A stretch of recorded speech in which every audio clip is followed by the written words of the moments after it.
John was just reminding us, the historian he is, that this is the first time the Republican Party has not had a platform since 1856, I believe John said. We also come off the Democratic Convention, and I think there's no need to explain why this is an extraordinarily timely book John has written.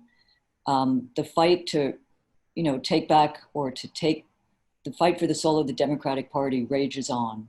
And we saw it at the convention, AOC given 93 seconds, Bernie Sanders, very few from the left progressive flank of the Democratic Party. This is a transformative moment. John knows that. And I want to just salute John for a minute, because part of the role of the nation is to be engaged. It's to be a news organization and call it like it is, but it's also to amplify the voice of progressives, even when they're in the wilderness, which John Nichols has done extraordinarily. And I would submit, as Bernie Sanders said, and Bernie, of course, I think has played a pivotal role, as did Henry Wallace, Jesse Jackson, in moving our debate, where what once seemed extreme or radical is now at the center of the debate. And John has played an important role in that as well, covering these ideas when they were in the wilderness, the nation always amplifying from thought to action, amplifying voices that needed to be heard and that the mainstream didn't cover. So we're at a moment now, a pivotal, quote, inflection moment, a transformative moment.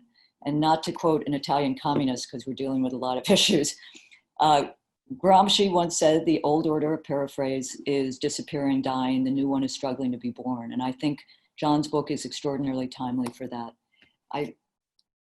I don't need to say much more, but I'll just say a few words. But Noam Chomsky, if you buy this book, you'll see, was asked recently, where do you as a thinker, as an activist, get information?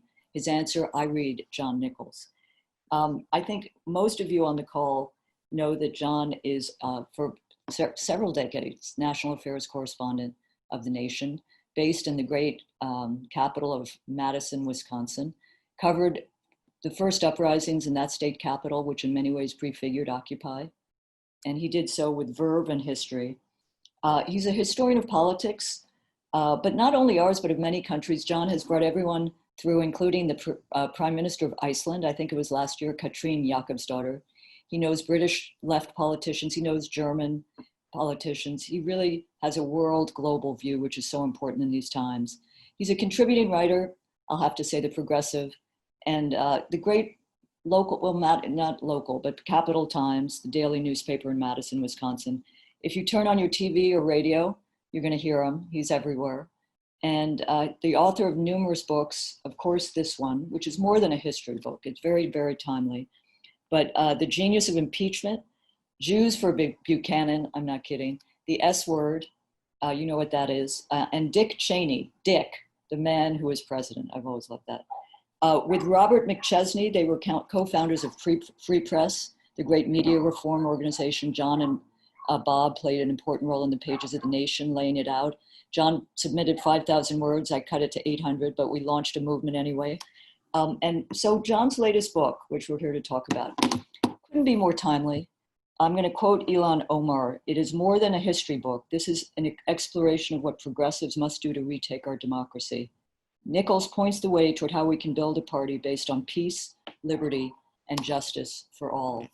So John's going to talk for about 10, 12 minutes, and I'll ask a few questions, but more important, we hope you, who have joined us in these past months for what I think have been really inspiring and important conversations with great leaders, thinkers, activists of the progressive, sane community.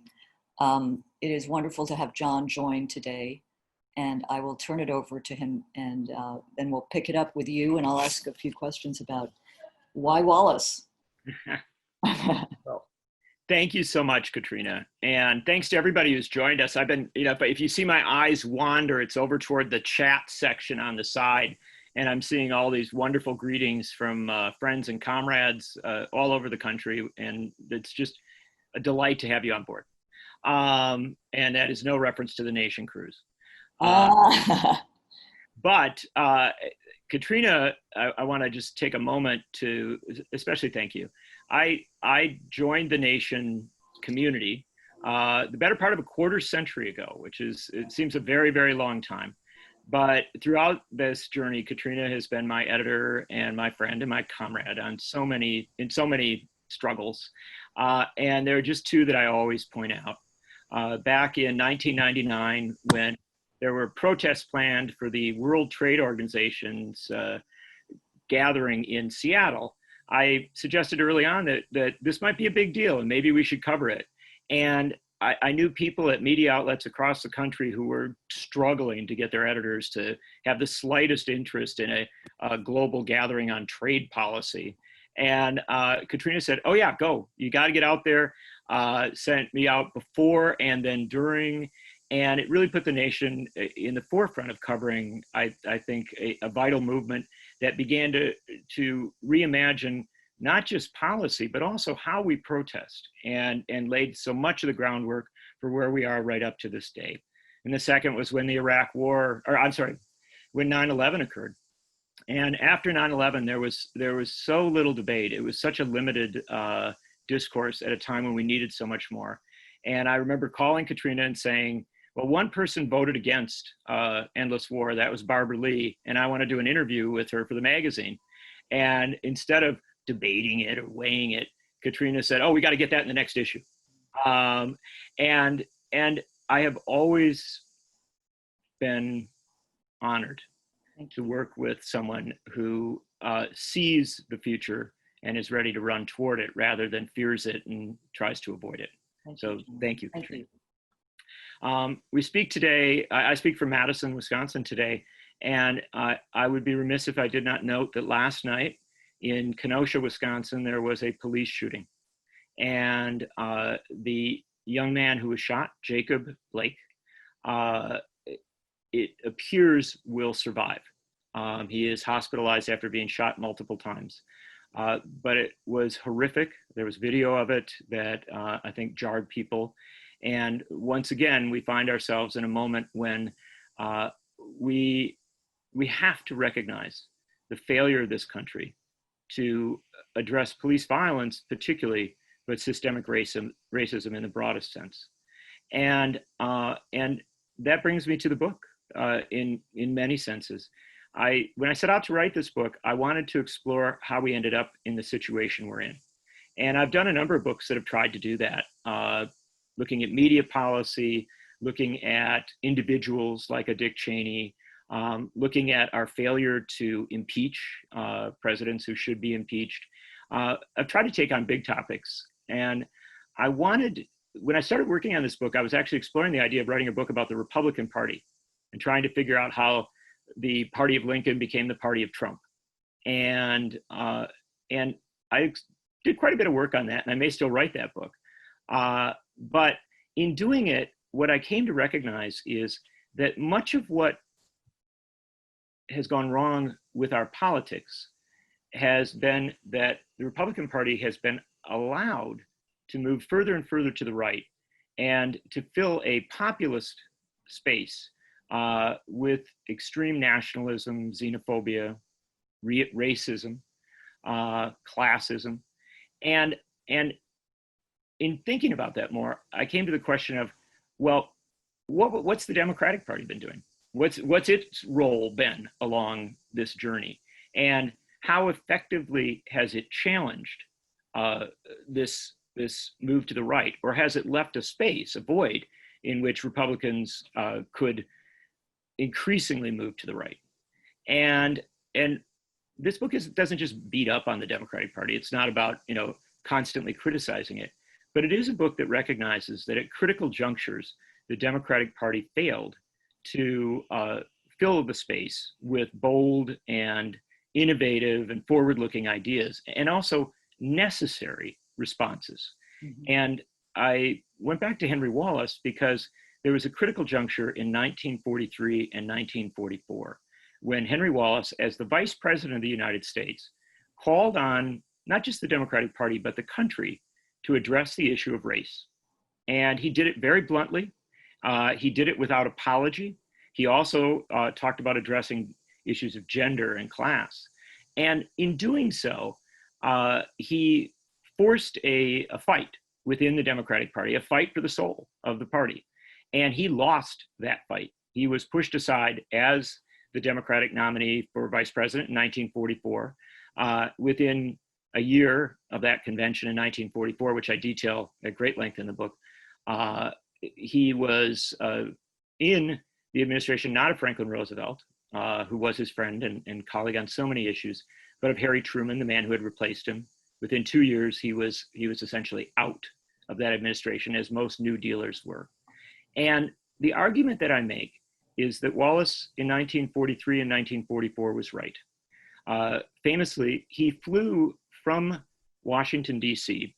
to Detroit in the summer of 1943 after a race riot had killed dozens of people, including mostly African Americans, and many of them killed by the police. And if you can imagine it, a sitting president of the United States, when a race riot occurs, going to the place where it had occurred and speaking bluntly about it, not to a few people, not to, on an airport tarmac, but to a crowd of thousands of trade unionists organized by progressive unions, an integrated crowd. And at that event, he said, we're in the midst of a great war. This is paraphrasing, I apologize, but we are in the midst of a great war. We are fighting fascism in Europe. But we have to understand that when people practice racism at home, when they segregate and divide and attack people because of the color of their skin or their ethnicity, they are practicing, and he used this term, Americanized fascism. And he argued that what racists in America were doing should be understood as a manifestation of, or a behavior that we were fighting against in the rest of the world. And he made the very blunt argument that in the aftermath of World War II, in fact, during World War II, and he joined with A. Philip Randolph and others in saying this, that we had to address race. We had to move on this issue, not in the short term, but immediately. And his argument was a very blunt one on this. He said that if he looked at science, he was a man of science. He said, if an African-American child is born in this country, that child has a lifespan 10 years less than a white child. And he says, the Democratic Party, or later he would say, as a movement, progressives, must fight for that 10 years. That gap had to be closed. And he couldn't say, oh, well, eventually we'll get to it. He said it had to happen now. It was a remarkable challenge to his own party. It jarred many of the political figures in the party. Roosevelt was supportive, but even himself a bit cautious about what Wallace was doing. But the Southern segregationists, the big city bosses, the corporate folks who had a great deal of influence on the party because the New Deal coalition was so big, they moved immediately to get rid of Wallace. Mm-hmm. And the interesting thing was Wallace wasn't really a politician. He was a man of ideas, a man of science, a great leader. And instead of fighting a political fight, Wallace fought a fight of ideas. He went to the convention in 1944, and they would not allow him to give a major address as the sitting vice president of the United States. They didn't treat him even as well as Trump treats Mike Pence. But they allowed him to second the nomination of Franklin Roosevelt for re-election. Now, to understand that, that's the same position that they put Alexandria Ocasio-Cortez at the recent Democratic convention. And he was given a few minutes, and instead of making a case for himself, he made a passionate case for re-energizing the New Deal with a fight against racism and a fight against sexism and a fight for economic equality. And the fascinating thing was, instead of rejecting him, the people on the floor of the convention went wild for it. This was an argument that had great appeal. Polls showed he was the favorite candidate for vice president. And there was an attempt to renominate him. Claude Pepper, the senator from Florida at the time, fought his way to the stage. He battled into the area around the podium. He was allowed to get closer by members of the railroad workers' unions, which were very supportive of Wallace. And Pepper, who was very small, short guy, kept working his way up those steps. He got to within a few feet, knowing that if he got to the podium and called for unanimous consent to renominate Roosevelt and Wallace, that the party would renominate Wallace with Roosevelt. It was an open convention, by the way. Roosevelt had stood back from it. Knew that if he could get there, Wallace would be renominated. Literally, the boss from Pittsburgh, Pennsylvania, shouted, "Shut it down." And the chairman of the convention said, "I can't do it. The crowd's the crowd's on Wallace's side." And they were screaming. There was a yelling fight around the podium. And finally, the chairman of the convention gavelled it closed after asking if there was, he said he'd heard a motion to adjourn the convention. The crowd roared no. And he said, "I hear a majority yes." And then gavelled it closed. Overnight, they changed the passes to get into the convention. They rearranged delegations. They bribed people. They said more ambassadorships were given out on that night than any time in the history of America. And the next day, when they had the balloting for vice president, Wallace narrowly won. He prevailed, but he didn't get a sufficient majority to get the nomination. And on this ensuing ballots, the bribing, the negotiating, the pushing, and the pulling continued, and he was not nominated. What I argue in the book, extending from that and looking over the next 75 years, is that this has happened frequently in the Democratic Party.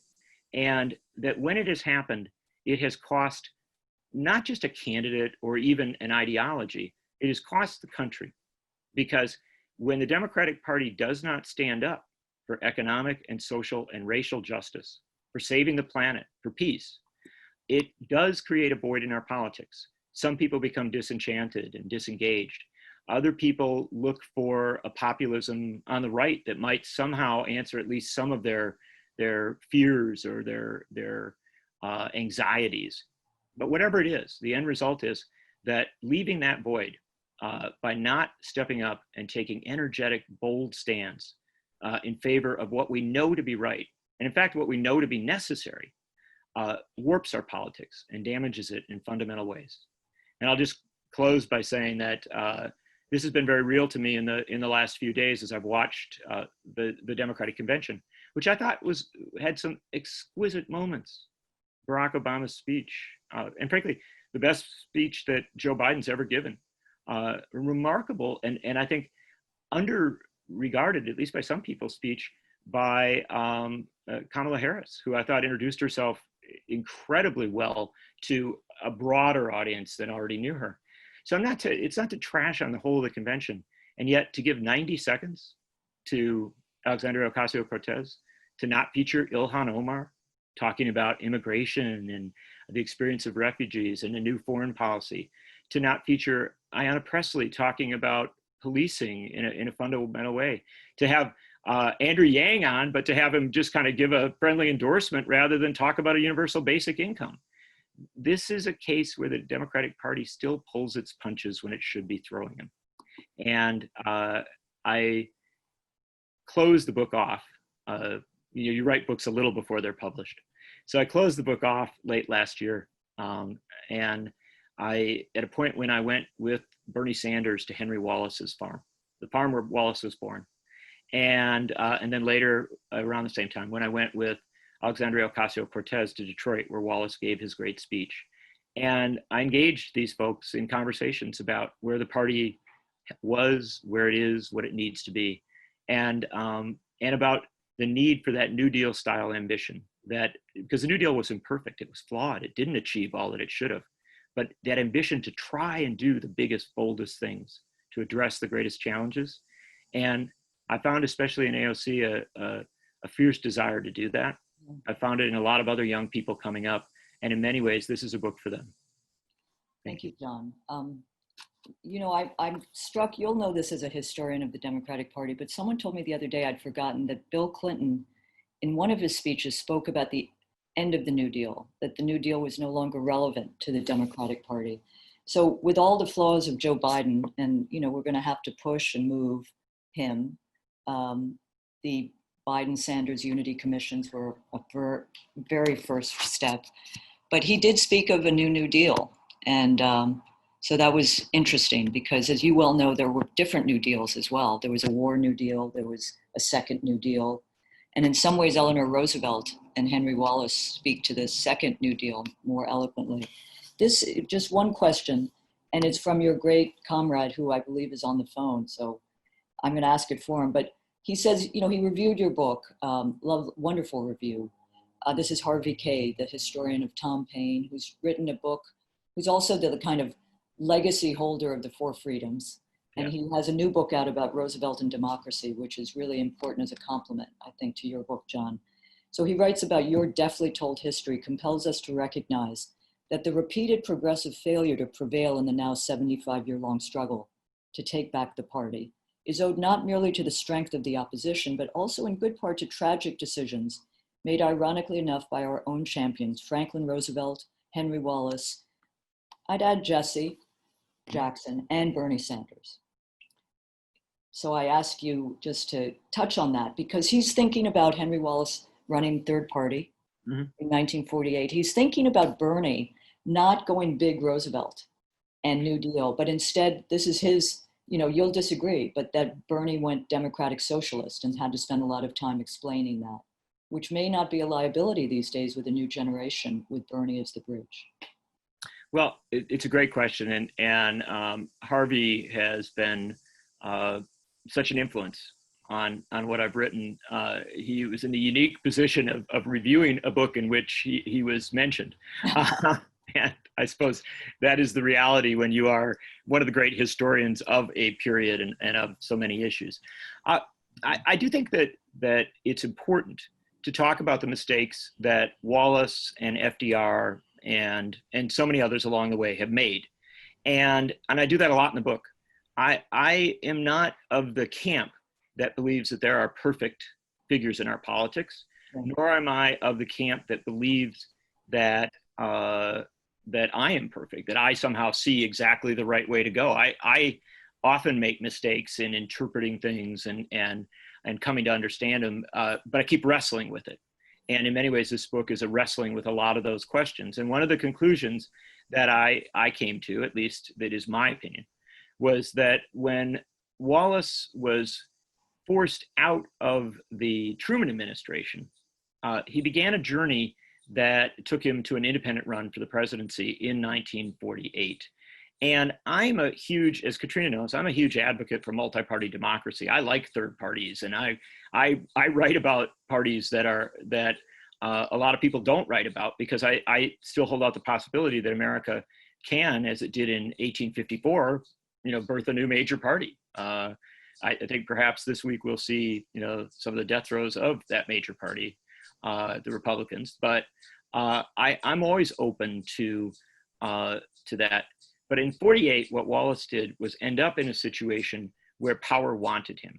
And that is that running as a third party candidate with the support of, much of the left, but certainly not all of it, including the Communist Party, including some unions, but not many of the unions that had backed him along the way, including many idealistic people like Albert Einstein and Frank Lloyd Wright and Paul Robeson and others. But that campaign put the left where the centrists in the Democratic Party wanted it. And that was outside the party and in a place where it could, as the election approached, be more and more marginalized, more and more written off. And that's exactly what happened. I detail a lot of that in the book. And here was the challenge in that case. It's just one example of it along the way. Two groups left the Democratic Party in 1948. One was Wallace and his most loyal supporters. And there were a number of Democrats for Wallace, including people who had wanted him to challenge Truman in the primaries, or at least for the nomination, even if it hadn't succeeded, to build that base in the party. But there's a number who went out with him. There's another group that went out, which was the Southern segregationists around Strom Thurmond. 4 years later, at the Democratic National Convention, Wallace and his followers were nowhere to be seen. They were excluded, they were red baited, they were attacked at every turn, whereas the segregationists were all back in the center of the action. And in fact, one of the segregationists who had organized to keep Harry Truman off the ballot in 1948, John Sparkman, the senator, was nominated for vice president. And the New York Times, which figures a lot in my book, talked about how the party had really kind of softened up all of its differences and gotten itself all back together. Well, how it had gotten itself back together was compromising on the limited commitment it had made to civil rights in 1948. And so this is one of the challenges of, where you go and how you go and what you do. And as regards some of the other struggles along the way, most of the time in this book, I celebrate the people who stood up and tried to fight. I don't criticize them for making their fights. But yeah, there have been mistakes along the way. I think 1968 was one of the most painful of the moments because the Kennedy and the McCarthy forces couldn't get together in 1968. And that was a deeply challenging reality that I do write about some of the book. I write a lot about 1988 and Jesse Jackson's campaign. And I make the argument, which I think is relatively fresh, that once again in 1988, you had a challenge to the party, a dynamic challenge to the party, and its response was a failure. And the example I give on it is that at that convention, Jesse Jackson was the dynamic figure. R.W. Apple said it was the year of Jesse Jackson. Mm-hmm. Jesse Jackson delivered a speech to that convention. He and I were just talking about it on Friday or on Thursday. That was just so epic in so many ways. And it connected movements outside the convention with the issues the convention and the Democrats were trying to talk about. And yet, instead of nominating Jesse Jackson for vice president, who had a vision for going out and mobilizing young people and people of color and really building out the kind of coalition that we're still today talking about trying to build. They nominated Lloyd Bentsen, the senator from Texas, who had beaten a progressive, Ralph Yarborough, in a primary back in 1970, who John Kenneth Galbraith had said was so bad you should vote for the Republican George H.W. Bush to keep Lloyd Bentsen out of the Senate back in 1970. And this is the guy they nominated for vice president because they were still playing a Southern backlash strategy, and they wanted to try and figure out a way that they could win Texas and a couple Southern states. Well, they lost Texas. They lost Southern states. Having Bentsen on that ticket did them no good, but they also lost California and a whole bunch of states in the upper Midwest with large African-American populations. They lost Vermont that year. And I would just argue that if you had added Jesse Jackson to the ticket, you might not have won, but you would have done a lot better. And so in many ways, this is a pragmatic book. I argue that pushing progressives to the side, excluding them, diminishing their voices, not having the debate that's needed, harms the Democratic Party practically when it seeks to compete in national elections. And I fear that while I do believe they're doing a lot of things better this year, and we talk about that, but I still fear that many of those behaviors, many of those practices got baked in 1944 and still have not been cured. Thank you, John. So important. I'm going to turn it over to Aaron, who is going to seek your questions. Good people. I see a few people from the cruise, and I hope Steve Cobble's on. He was the field director for Jesse. We couldn't do anything without Cobble, could we? So Aaron, over to you. John, I want to start off. You've pointed out that the progressive wing wasn't given a voice at the DNC, or wasn't given the voice that we deserve. Not a sufficient voice. Yeah. So, what do you think has to happen to push the party where it needs to go? And to build on that, a question from Carol Chalk in our audience. She's wondering, is there anything in the history of our party that teaches any lessons about how we can demand to be better included and have progressive voices heard?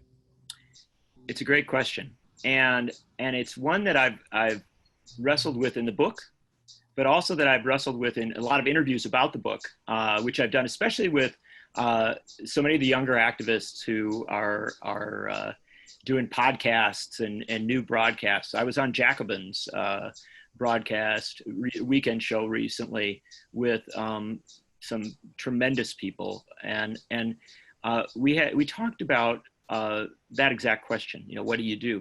And one of the things I came to the conclusion on was that, and this is prodded by Michael Brooks, who's such a brilliant thinker, and who I valued somewhat greatly, is that Democrats know that they are in a permanent battle with Republicans.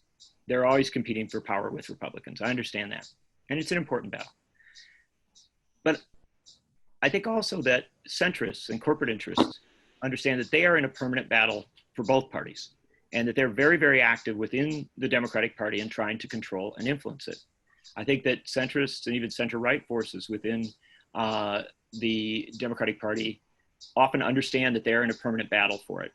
I don't know that progressives fully understand that it's a permanent battle, that if they get close, they're going to have a fight. And as such, I do think it's a consciousness of the struggle that you're in. And one of the people that informed me on this was George McGovern, who's passed a number of years ago, but I interviewed him so many times, and I was influenced by those interviews in writing this book.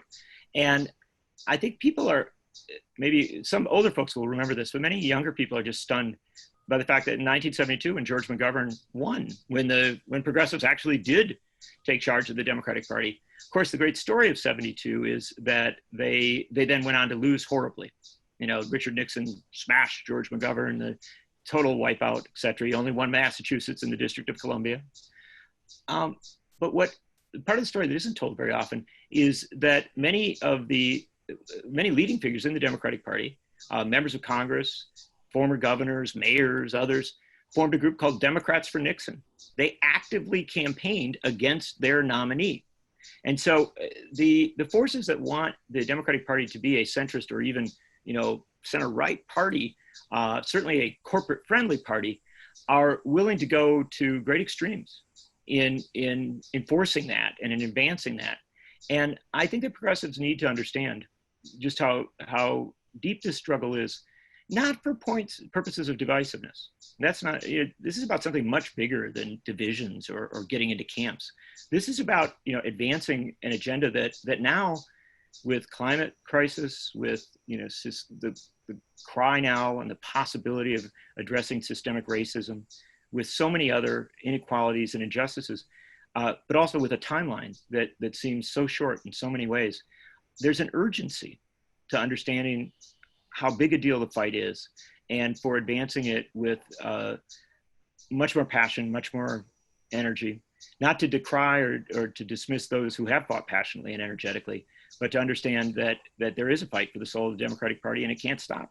It can't weaken. And that's why I think you do lift up a rising generation that has a tremendous amount of energy and a tremendous amount of determination, and hope that this generation will succeed in doing what they've already done to some extent, which is force the party to a much more progressive place.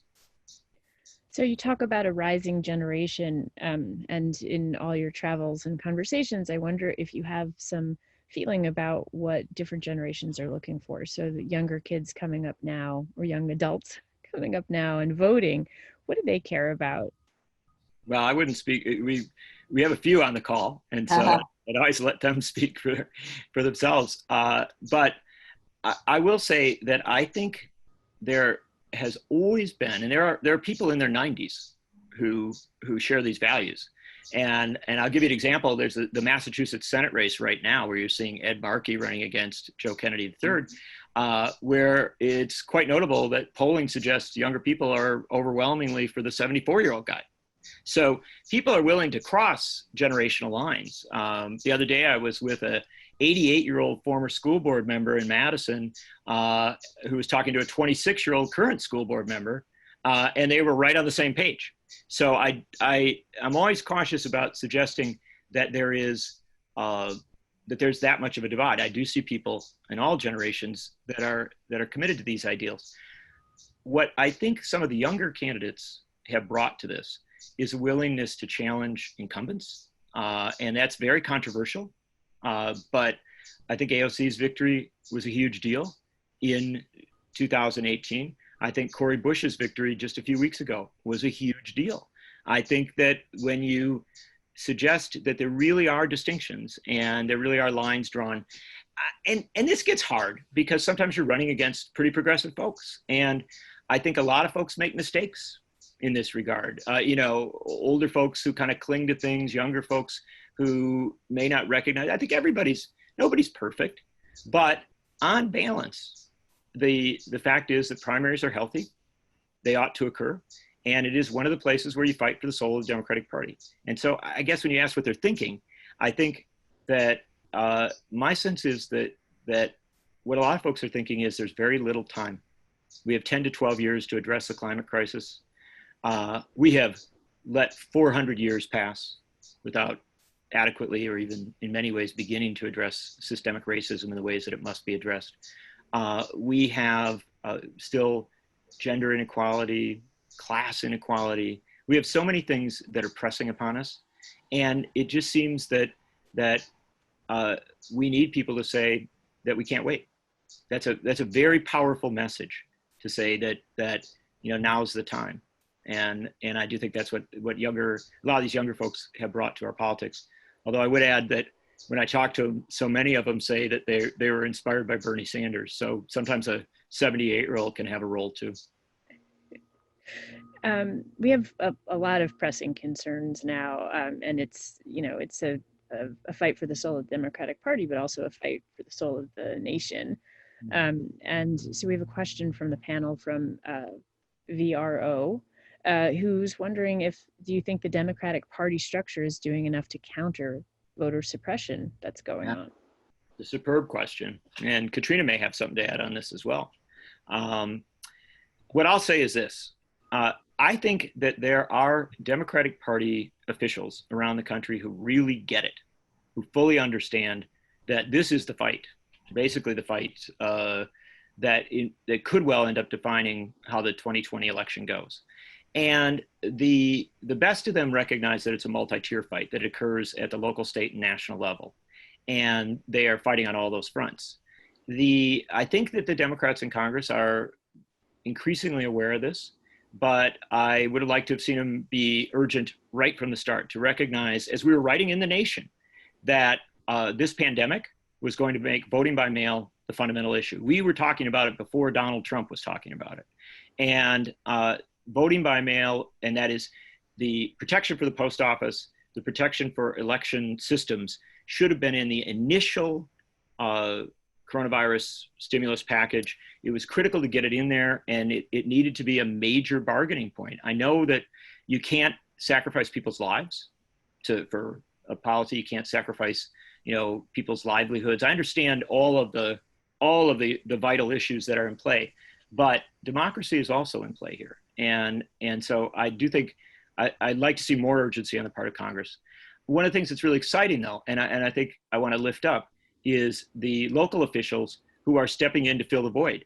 And I'm seeing mayors around the country who are looking at the attack on the post office, which is very real and is occurring right now. And they're establishing their own drop boxes for our ballots. They're literally saying, we'll have our own system here where secure drop boxes where you can drop your ballots. So if the postal system isn't functioning in the way it must, although I think we will win that fight, but if it isn't functioning the way it must, we'll fill the void. There are local officials who are literally going into their limited budgets and mailing absentee ballot requests to people. So that I think there are people that are doing it well. One of the main things I hope is that the Democratic Party and its allies are wise enough not to put too much money into campaign ads on TV, and to put a lot more money into voter mobilization and frankly, teaching people how to do absentee voting and mail-in voting, and to support and sustain them in that. I believe that I don't think TV ads are going to be that necessary this year, but I do think a system of supporting and sustaining voting is going to be necessary, and I hope that's where resources go. I just want to add that maybe Peter can send it out, but John has been following the postal fight for more than 2 decades. And I think right now the fight to fund and secure the post office is vital. Our guest from last week, Katie Porter, is right now, I think, grilling DeJoy. But this is a fight that is $25 billion in one of the bills, right, John, to secure. Yeah. And although they need more. They need more, but Trump, as I write about this week, just gave $28 billion to soy farmers, to big pharma, not small ag, at the end of last year. So look at that. But anyway, I would say that John has understood the power of postal for many, many, many years. And it's heartening to see Democrats, progressives understand the importance of postal as a civic institution, as Benjamin Franklin's contribution to our democracy. Oh, yeah. Yes. Well, and the post office is vital to what the nation does. It sure is. It certainly is, and Yep. vital in communities across this country. Yes, and I just want to say that I agree with John that we don't need television ads. I would like to suggest that we need more print ads. Yeah, it's in it. And digital, nation.com, Yeah. highly trafficked. Yeah, definitely advertising in the nation. John Howarth, excuse me, is says he appreciates your comments about progressives, the AOC and others, and he's pointing out that on the opposite side, there's QAnon, Marjorie Taylor Greene, Joe Ray Perkins, and he's asking, even if the Democrats win the election, we'll still have to deal with Trump aftertaste. And I like how he put that. Thank you. And people who have come up in this era. And he wonders your thoughts about strategies for dealing with these threats. Sure.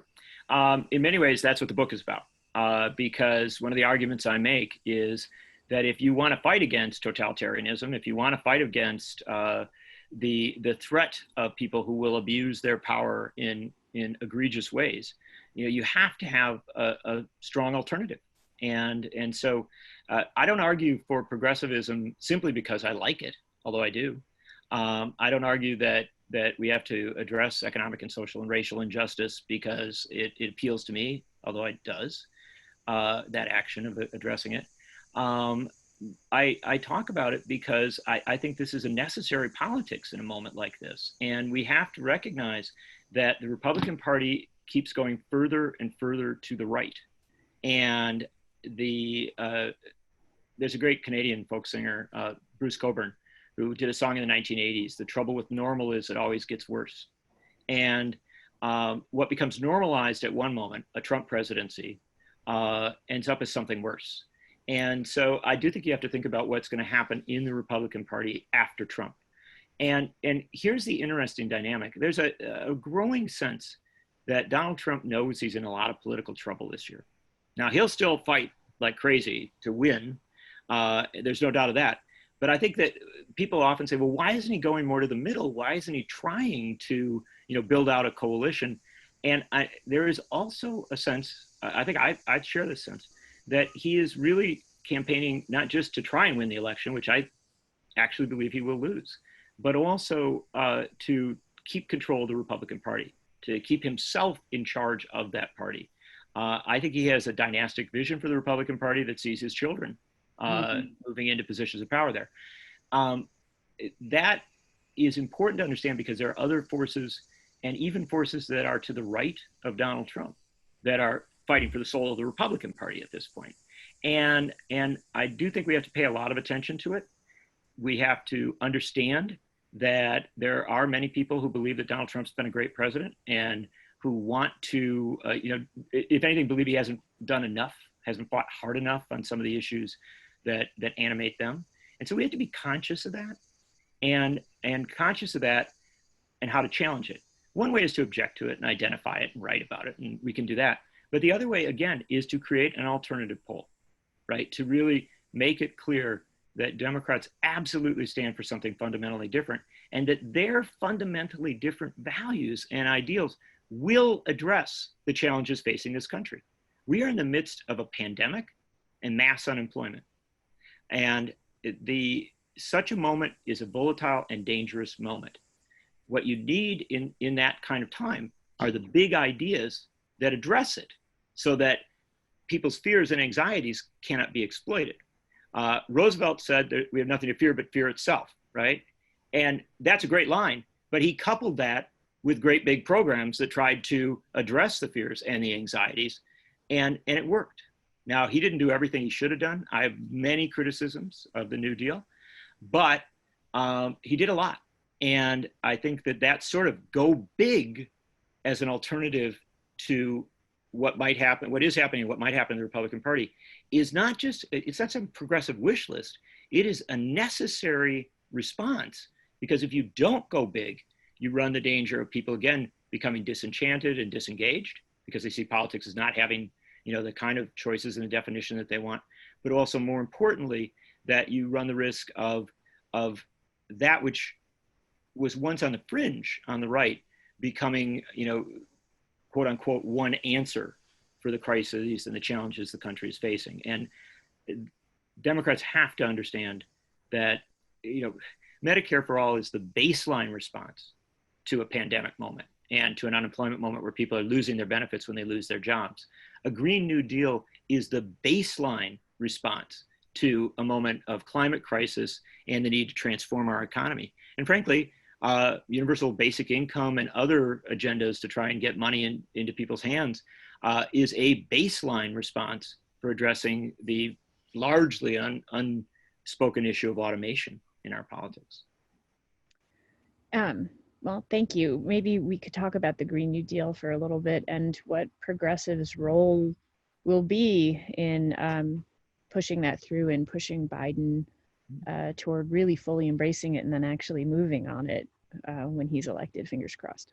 Now, I am a huge fan of the Sunrise Movement, and folks who have understood that the Green New Deal is not just about climate.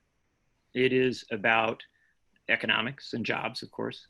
It's also it's one vehicle to address systemic injustices, to address systemic racism and environmental racism and economic racism.